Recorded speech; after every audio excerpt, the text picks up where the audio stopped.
Okay, recording live, coming through. Okay, okay. Let's go. Here we go. Here we go. Rock and roll. I feel like we should be like going with a little dance, but maybe we'll do it at the end. Our little dance was getting a lot of love the other day. I look like such a nerd. It was fun. I felt like I should have been wearing glasses. I should have taken out my glasses. All right. Okay, my friends, welcome back to On Location. I'm your host, Zara Durrani. My goodness, I'm so excited to be here to sit down with some amazing Canadian filmmakers, talent who've flown in from around the world as well.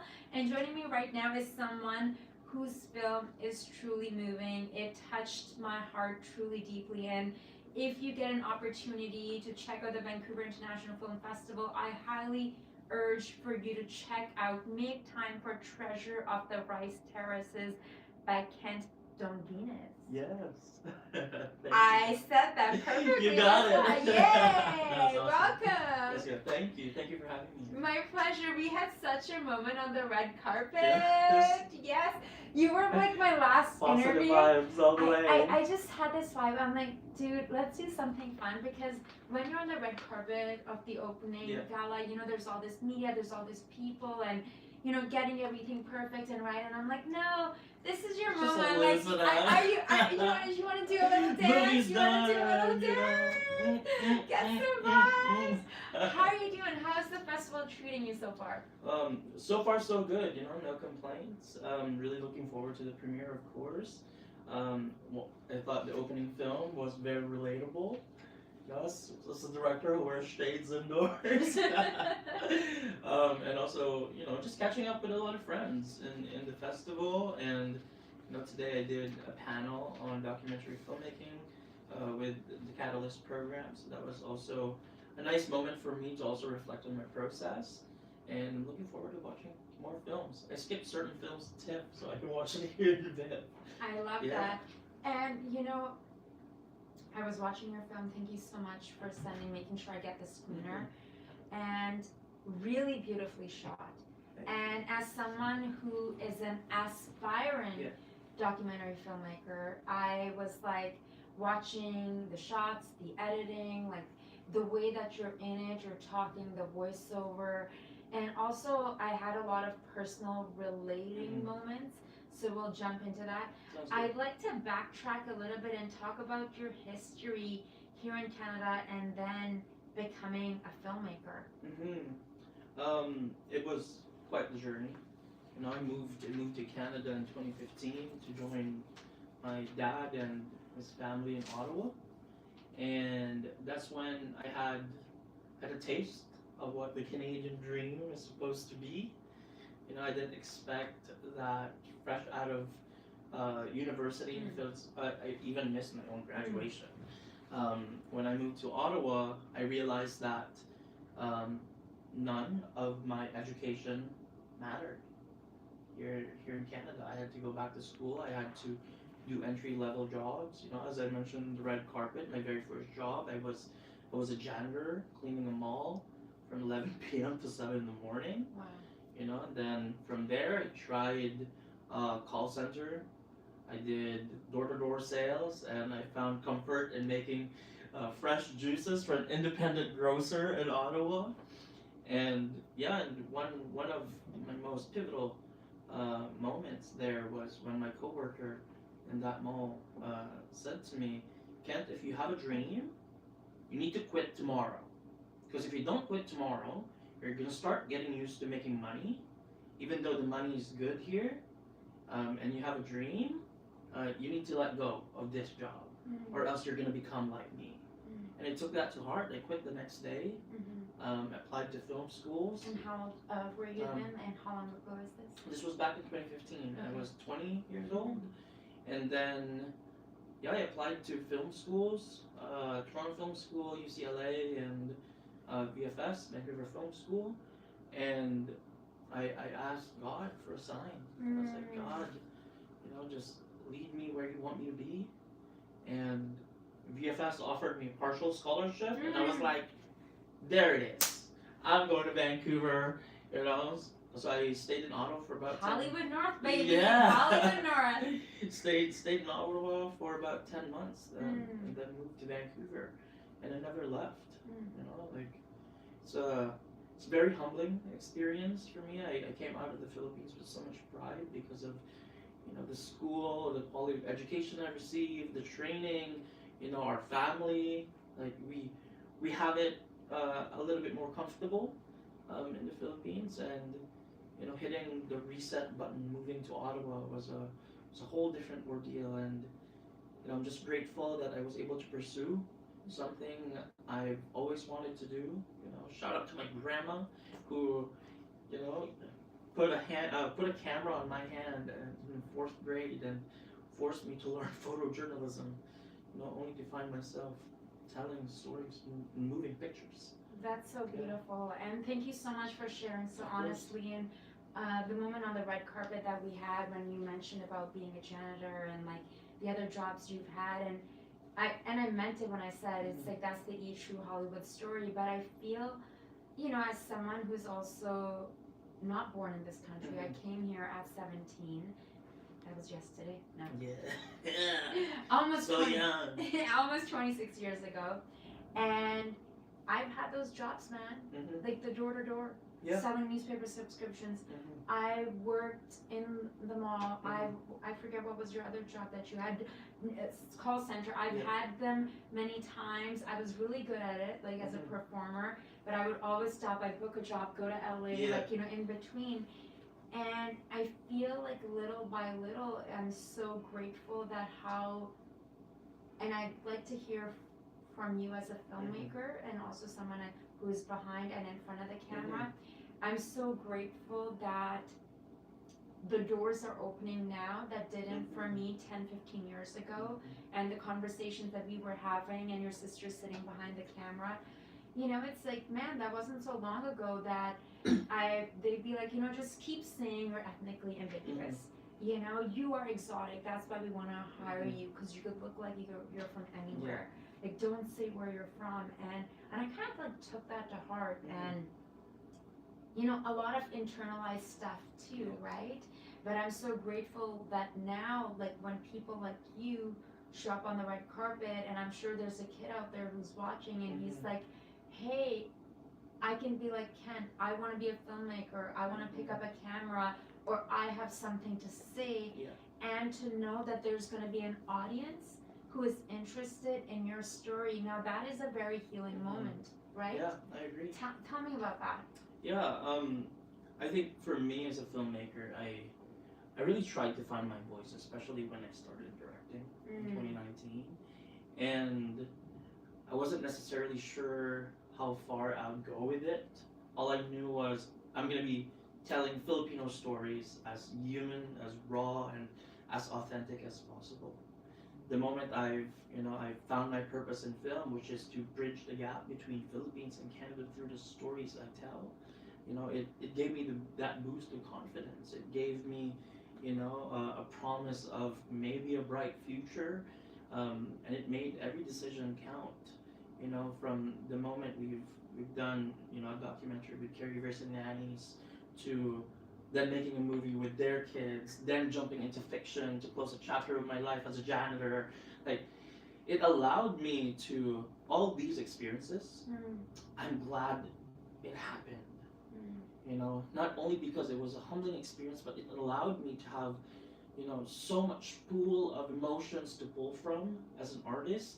And, sometimes people think I just make sad Filipino stories, but there's more to the sadness behind these stories. There's a power of hope, resilience, family connection, making a commentary on immigration and how all these things come together and change one's identity, which all comes down to, just really finding a comfort in the stories you tell and be the champion of that and push it forward as much as you can.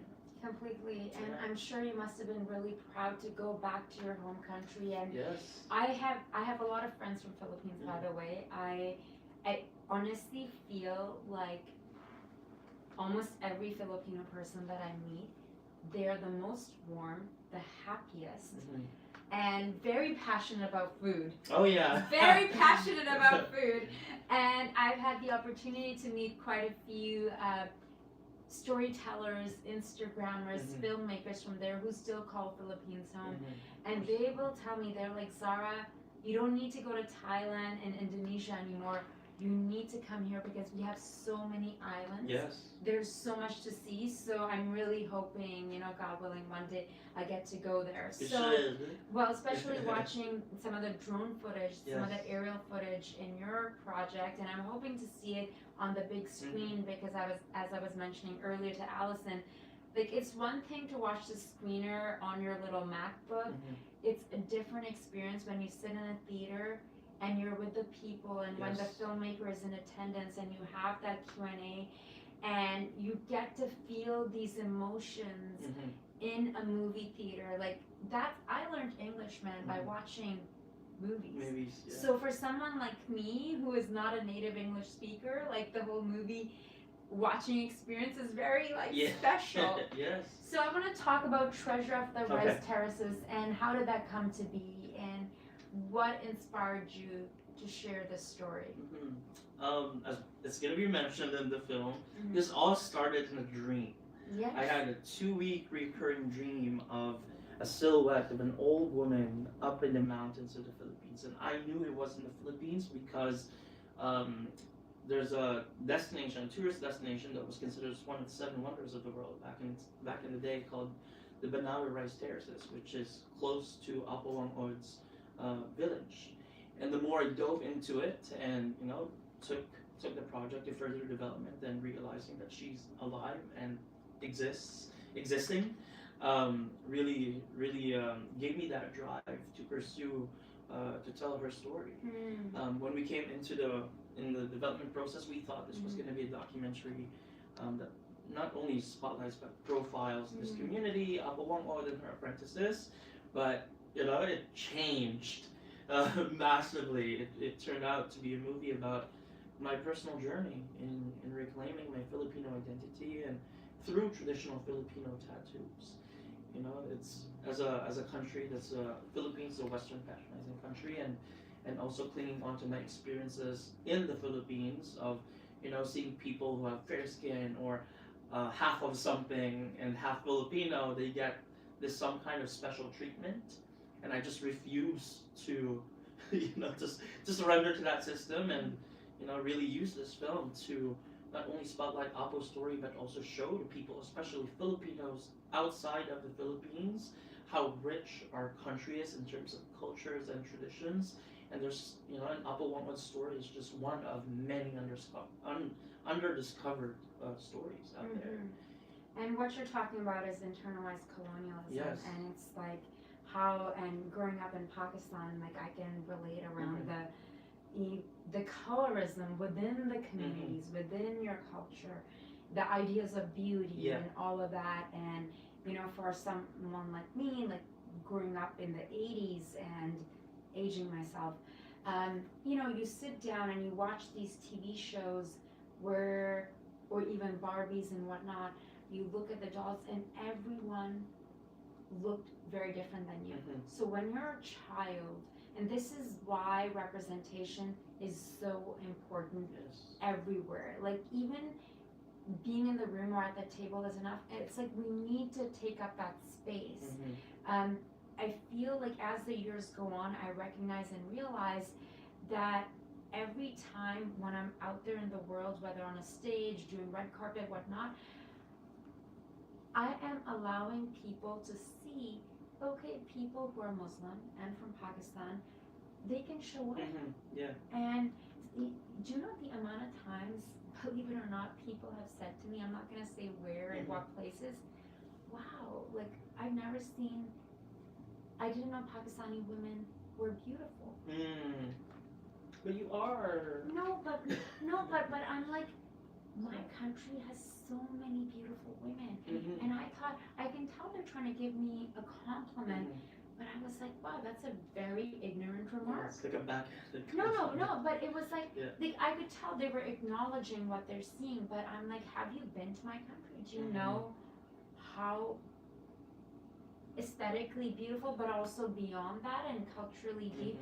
But I feel like every time we show up, whether it is you doing the red carpet interviews or making your projects, every time we take up that space and share our stories, we're educating the masses, and it's healing for us to speak up and to talk about this. So tell me about going to your ancestral land, and I know this wasn't just like something that happened in 1 year. This happened over time. Yes, this was 5 years in the making. And one of the things I really learned in the process is how much my Filipino identity has slowly faded away the longer I was staying in Canada. And when we started doing the project and actually shooting, I thought I was gonna have a better understanding of what my identity is after the film, only to realize that the moment we started shooting, my quest for identity clarity, has begun right there and then. I learned to love the Philippines more. I learned to love myself more. I learned to love our cultures and our traditions even more, and it gave me that boost that I needed, that I can be the champion of my country here in Canada when it comes to telling authentic Filipino stories. Because I'm not saying that there's not a lot of us. There's a lot of Filipino Canadians who tell Filipino stories, but I think the beauty of film and art itself is, it's always subjective to whoever's running it. And I feel and I believe that the way I handle and attack film while telling Filipino stories is still different from other artists and other Filipino Canadians, because I pull from my own experiences. I'm not trying to make it about myself, but I feel like in everything that I do, there's so much that people can pull from. And you're see that inspiring. growth. And you're inspiring others. Like even watching your film, I'm watching it this morning, and it's like I'm watching the interviews and watching the scenery, and it's just making me think so much of Pakistan. And I relate so much to what you're saying, and I feel like moving here. Well, we're talking about this off camera with your sister. Moving here, like in 2000, a long time ago, before 2001, and coming from Pakistan, and it's like I remember I kind of was like, forget about that you come from here, and when you share your story with so much openness, and you're also allowing yourself to be vulnerable, because I can only imagine, because it's one thing to just stay behind the camera. You're getting in front of the camera and you're talking about, listen, this is what I've been going through, and so you're also opening yourself up to that criticism, because you're sharing something very deeply personal. And watching your beautiful film was giving me ideas of like, oh, I want to show Pakistan. I'm like aspiring. I'm like dreaming of like, when I sit down with people like you, it inspires me that, okay, it is possible for someone like me to maybe step behind the camera or share parts of my home country, and maybe like you're saying, learn to love my heritage, learn to love my culture, learn to love where I come from, which in turn means that I learn to love myself more. Yes, and exactly what you were saying. When we hear it, especially nowadays, when we hear the phrase, go back to where you came from, there's always so much negativity that comes with that phrase. It's almost an insult, it's racist. But I think what the film is challenging is, yes, go back to where you came from.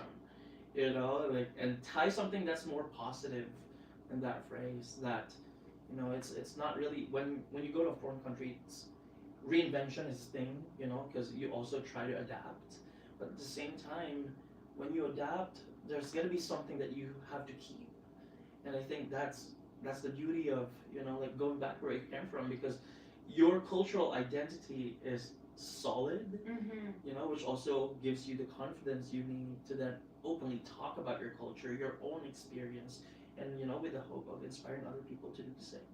And I think that's what's beautiful. I feel like by living in Canada as well, is I've traveled to many different places, and the fact that diversity and multicultural, there's always room to grow.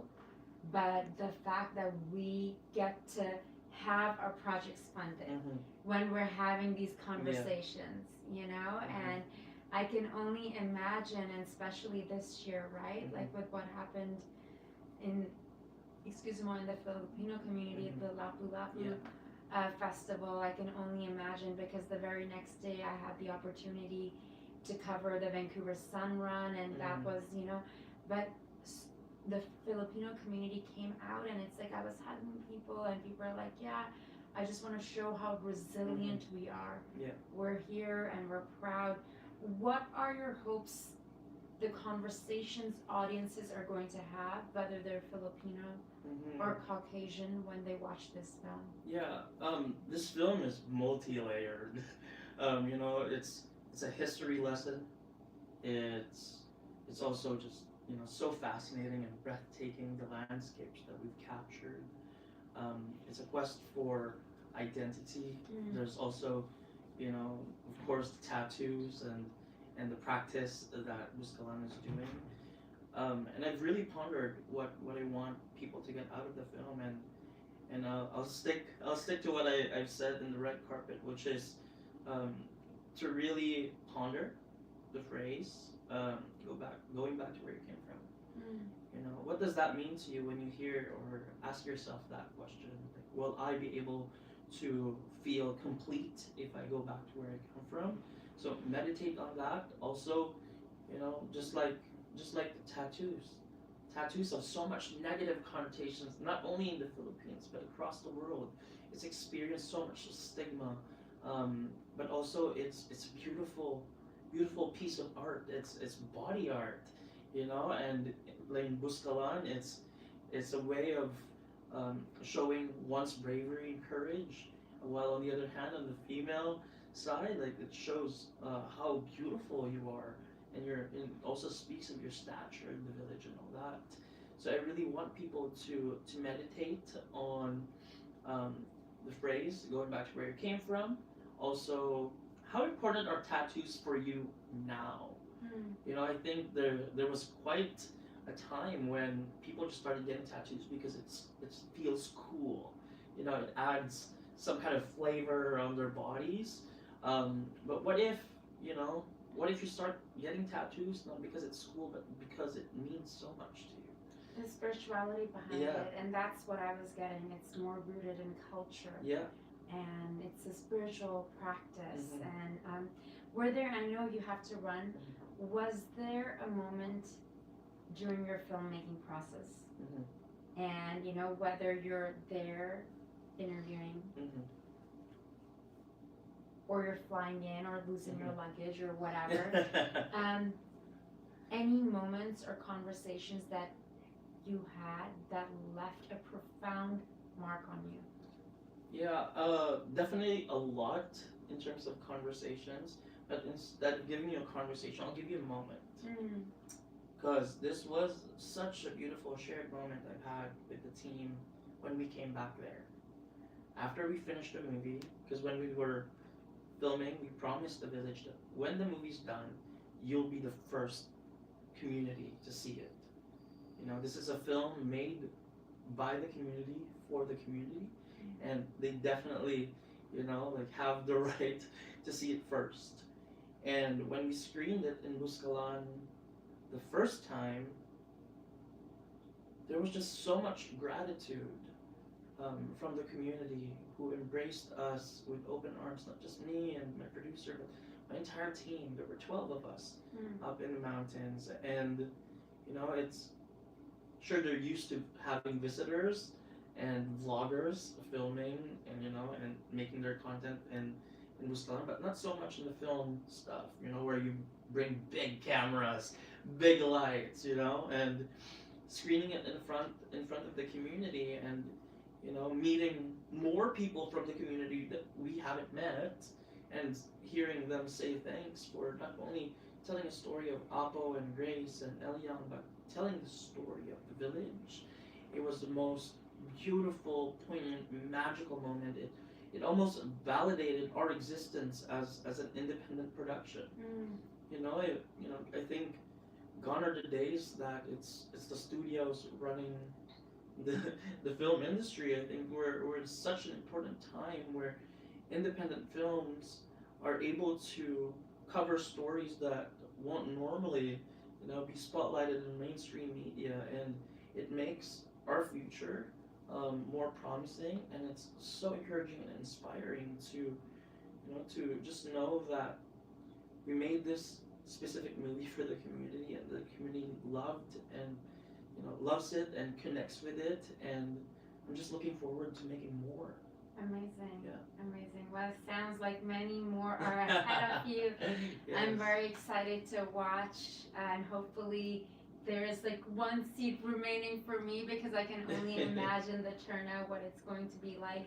Before we let you go, because this is also on live stream, can you share with us when exactly is the premiere, and what are the times Yes. that people can catch your film, as well as I'll be making sure that there's a link so people can go directly to VIFF and the website and see if there's any seats available still. Sounds good. So our film Treasure of the Rice Terraces will be playing at International Village 9 tomorrow at 8:30 p.m. followed by our second screening on October 6th at the Granville Island stage, and we have we're also part of the Ignite series. So high school students will be able to watch the film as well on Tuesday 9 in the morning in International Village as well. Please do check out our beautiful website put together by our team, www.treasureofthericeterraces.com, for more information of our upcoming screenings, some of the news that are coming out about the film, and connect with us on socials. Yeah, I'll make sure to tag them so you can follow along. Kent, I know you have to run. You're like the man of the hour. It's like, we've had a few fun moments on the red carpet and now, and it's like, I know because I'm in post-production right now, for sure I did in France, my goodness. I feel like the real work is in post. Yeah. And then when you have to sit down and look at yourself and go through and be like, what? It could get Hence a lot. the sunglasses. Yes. The sunglasses. Well, maybe I need to wear some for good luck. Congratulations. Thank you so much. And my pleasure. It is an honor to sit here with you and just to, you hear your story, your heart, and that's obviously shows in the film, beautifully shot, like really inspires me to go visit Philippines. And thank you again, and thank you all for watching, for tuning in. I'm your host, Zara Durrani. The show is brought to you with the support of Tell a Story Hive, and our coverage of the 44th Vancouver International Film Festival continues, where we will be taking you backstage, behind the scenes, just sit down with Canadian filmmakers as well as filmmakers from around the world. Stay tuned. Merci! Okay, good luck with the rest of the day.